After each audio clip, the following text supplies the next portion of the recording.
هرما کردستان بردوام بانگشه و چسباندن به نماین دیموکراسی و مافین مروی و آزادیت هتا کرن لیجیوار تمام یجوه چنده دیره دست سرکرنا چالاگوان و روزنامه‌وان و حوالاتیان سویل دیاردکا برچاو الهرما کردستان و تایبت جلوه بادینان المایبوری جی کمیسره که پولیسان قضا زاخو شلایه زن امنی و هاتیه دست سرکرن و تان هاجی چارنوه سوی دیار نینه کسی که بناو هارون سلیوانه هاتیه گرتن و چارنویسی جی دیار کرینی نو کسی که نهایت دنگ بسیار اوی مروه هبه کتن بسیار اوی کسی های پاکش مروه یه وجدان کو تنه گازنده کرینش حکومت هرمی سر بدنگیاوی سر هر بویر اکاچید بیتون کو چه حالویس نبوینه چالاگوان مدنی پارێزەر ڕێکخراون مافێ مرۆڤی هەمی بێدەنگ بوونە سەر ئەوێ چەندەها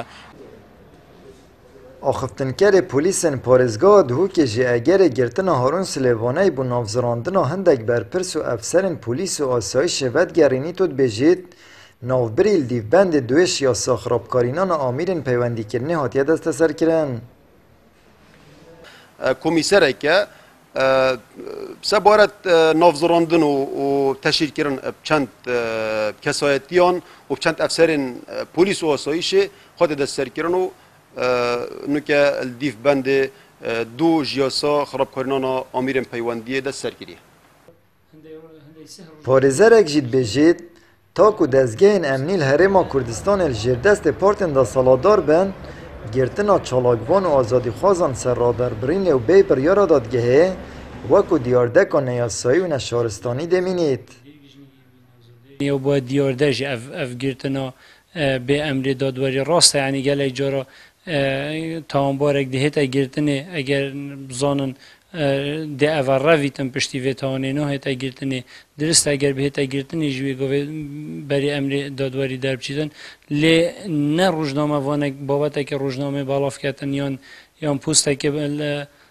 فیسبوک یان تۆڕێکە کۆمەڵاتی تویتەری باڵافکەتن هێزەکە دەمامەکدار بچی سەرماڵای داناف عیالێوی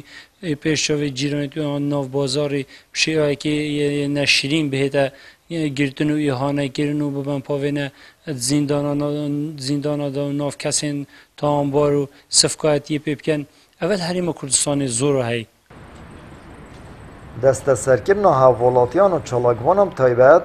شێوەیەکێ بەرەڵایی و bê biryara dadgehê dezgehên emniyên Herêma Kurdistanê berdewam têxîte jêr pisyaran û encamên keysên wan jî gelek caran gumanan serdadgehan û serveriya yasayî durist kirin. Ahmed Birîfkanî, Kenalê Osmaniyê Peyam, Duhok.